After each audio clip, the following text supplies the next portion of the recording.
The leather seats of my mother's Range Rover felt stiff beneath me as I sat outside the Blue Elm, Nashville's most prestigious Southern fusion restaurant. Through the tinted glass, I watched socialites glide through the mahogany-paneled doors, their laughter catching on the warm Tennessee air, their diamond necklaces flashing in the dusk light. 25 minutes ago, I had been walking toward those same doors, dressed in a custom navy dress tailored for my return. I was 36 now, and I hadn't been home in nearly 8 years. But none of that mattered. "Wait in the car," Mom had snapped, her grip vice-tight on my wrist. "We need this partnership, Reagan. We can't afford for anything to go wrong." By anything she meant me, Reagan Walsh, the family dropout, the one who left Walsh & Daughters real estate for a phase. That was their version of the story. I looked at my phone. 4 angry messages from my younger cousin Holly. "How dare you show up dressed like that? The Carmichaels are here. Don't ruin this. You always make it about you." And finally, "This deal will save the firm. You're being selfish."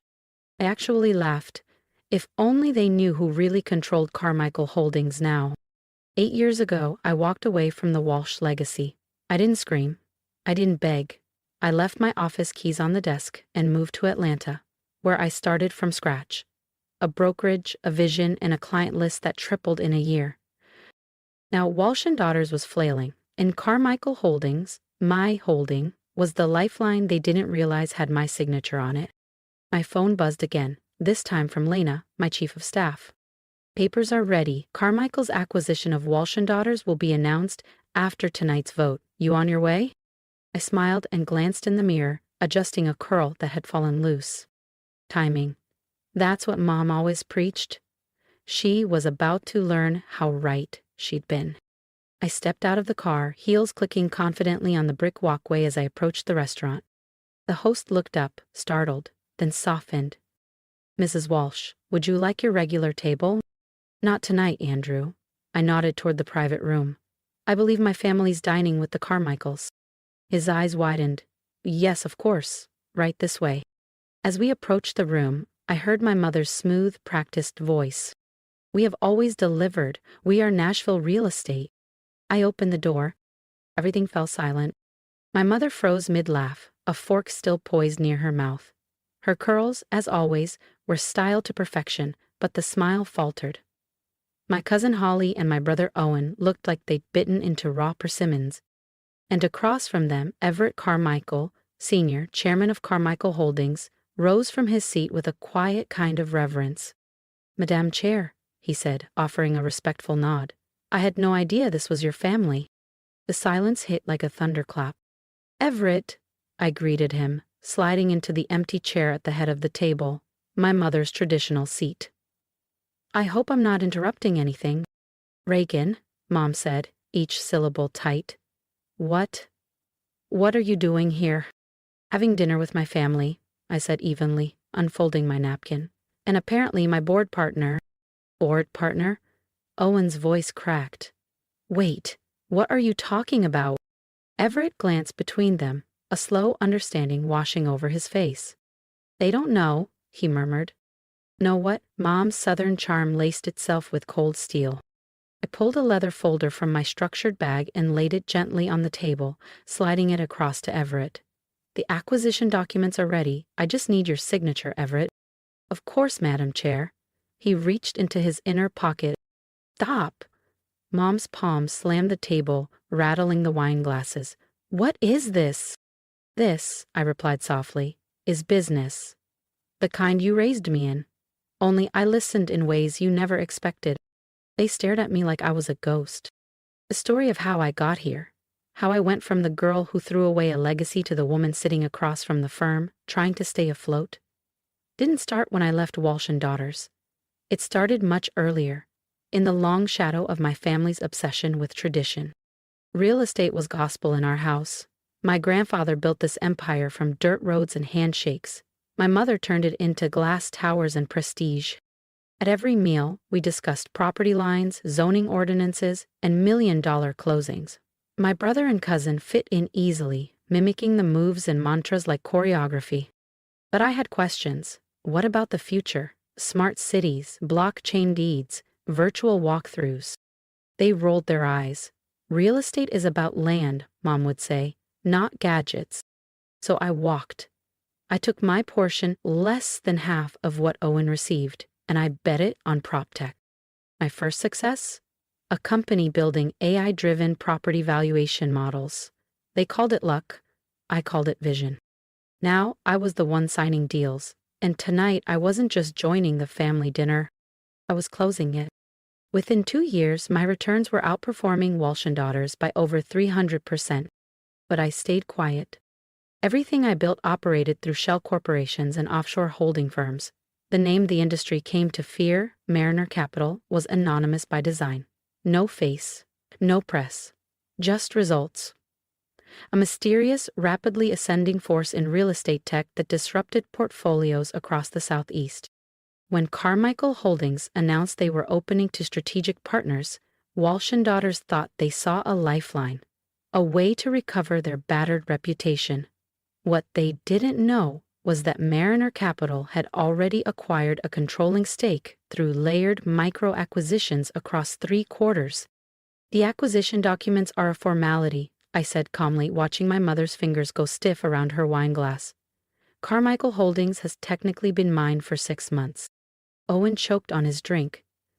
That's impossible. You don't have that kind of capital, Holly added, her voice shrill. You're bluffing. Mom whispered, as if the words hurt. Regan, Mariner Capital. That's you? I turned toward her. The company you've been pitching proposals to every quarter? Yes. You've been trying to impress me. My mother's face drained of color. Everett Carmichael cleared his throat gently. She's not exaggerating. Since Mariner came on board, our valuation has tripled. Reagan's strategies have modernized our operations completely. Your daughter is a visionary. Mom's lips parted in disbelief. But you walked away, she said, her voice cracking. You threw away the family firm, your legacy. No, I replied. I built something better. While you were fighting to preserve the past, I was investing in the future. Smart tech, blockchain title registration, predictive real estate algorithms, AI tools that identify development trends before humans can blink. I turned to Owen, who looked like he'd been struck. Remember when you mocked me for going to that PropTech conference in Austin, said it was a waste of a plane ticket? No one spoke. My trading systems now manage more capital in a day than Walsh & Daughters moves in a fiscal quarter. Dad didn't say a word. He just sat there, quietly flipping through the acquisition documents with trembling hands. The paper was proof. The company he had come to beg for funding now belonged to the daughter he'd once told would never make it in the real world. Right on cue, the waiter reappeared with champagne. I'd arranged it in advance. As he poured, the silence around the table deepened. The moment was heavy, permanent. I lifted my glass, watching the tiny bubbles climb toward the surface. What happens now? Dad finally asked, voice hollow, eyes not quite meeting mine. I took a sip, then smiled. Now, I said, we discuss the future of Walsh & Daughters. And for the first time in years, they all listened. If this moment left you breathless, don't forget to subscribe. The next chapter reveals just how far Reagan is willing to go to reshape the legacy that once tried to silence her. I believe in keeping things in the family.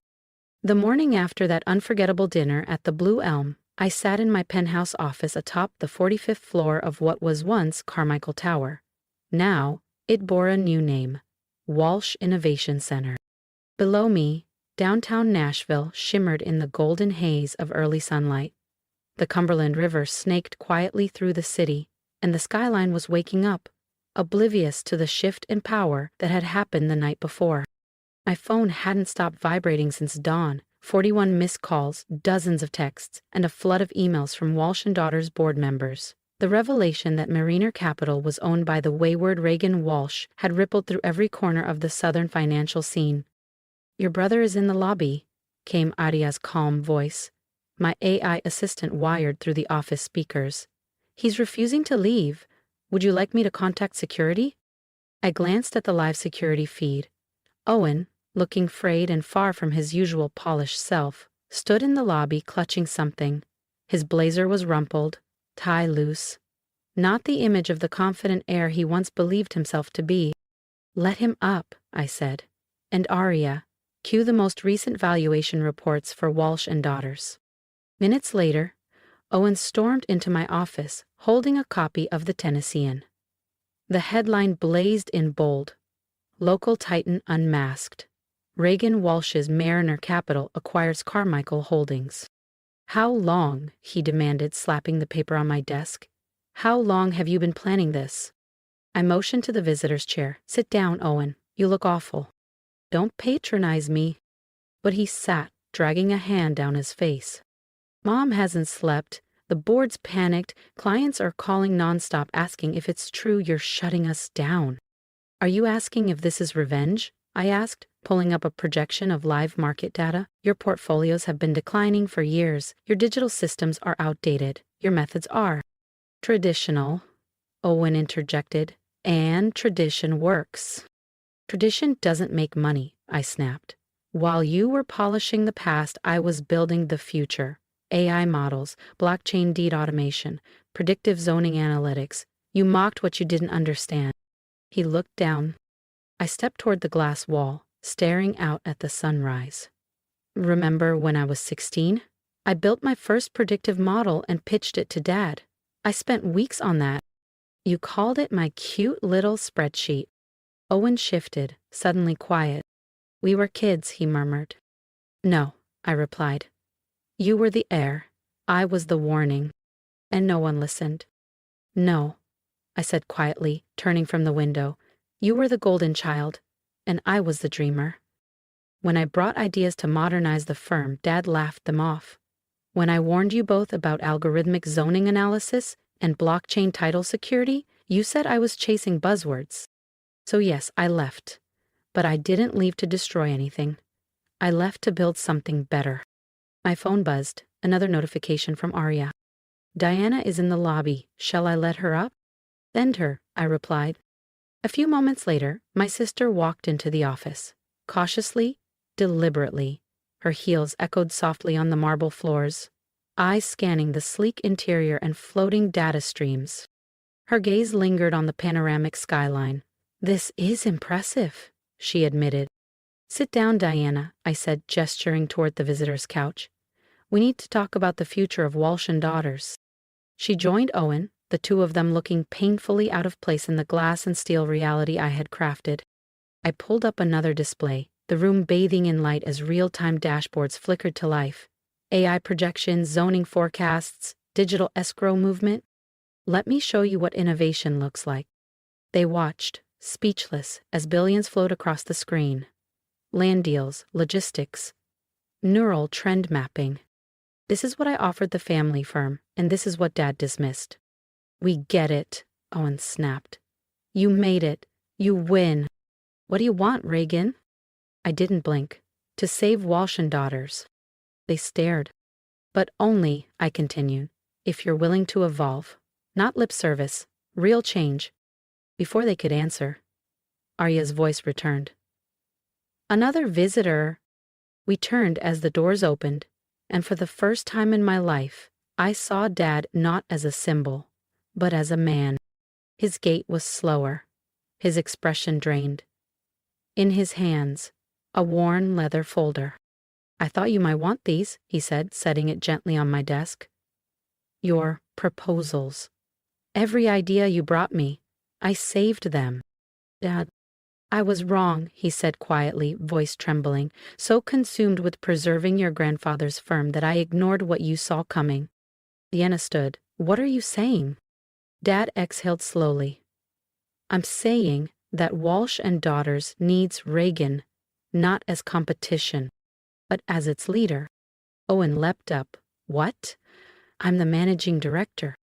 "The succession plan was flawed," Dad said, cutting him off. "Look around you. She built this while we stood still. She took a trust fund and turned it into the future. Meanwhile, Walsh and Daughters is bleeding clients," I said, pressing a button. The glass walls dimmed, and a wide screen unfolded behind me. "Let me show you something." Side-by-side charts came to life. one tracking Walsh and Daughter's slow decline, the other showing Mariner Capital's rapid ascent. Color-coded data scrolled across the screen, illuminated by algorithmic markers and quarterly projections.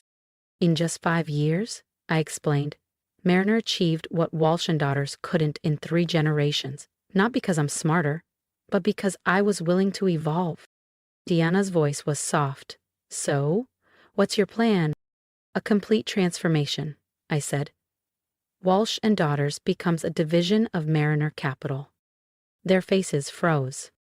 We integrate our AI systems, update infrastructure, retrain the team, and reposition the brand as a leader in proptech. Owen swallowed hard. And us? You have choices, I said evenly. You can cling to titles and watch this place collapse, or you can adapt. Start from the ground. Learn the systems. Earn your place in this new chapter. Dad slowly lowered himself into a chair. And me? You'll be chairman emeritus, advisory only. No final decisions. It's time to let go. He said nothing at first. Then, slowly, he nodded. Years of stubbornness giving way to the numbers in front of him. There's one more condition, I added. No more family hierarchy. They looked at me, confused. No more dismissing new ideas just because they're unfamiliar. No more assuming blood outranks vision. We build this together, or not at all. Silence settled. The national sun had risen fully now, gold brushing the skyline beyond my windows. A new day, figuratively and literally. Diana was the first to speak. Teach me, she said. Everything, the systems, the algorithms. I want to understand. Owen nodded slowly. Me too, but not shortcuts. I want to earn it. Dad stood, walking to the window. He looked older, but somehow lighter. I spent years forcing each of you into roles I designed, he said. But Reagan, you were the only one brave enough to refuse. Brave enough to build something on your own. He turned back to us. Maybe it's time we all find our own path. I pressed another button. Contracts appeared in holographic form across the screen. Welcome to the future of Walsh Innovation Group. One by one, they signed, not just documents, but a new legacy. 6 months later, I stood in the same office, watching Owen present his first AI-driven portfolio.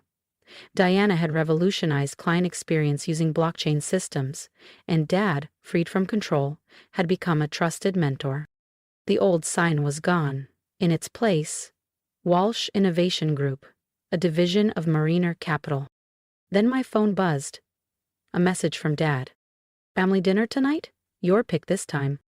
I smiled, thinking of that night at the Blue Elm. Yes, I replied. And this time, everyone has a seat. Because sometimes, success isn't about revenge.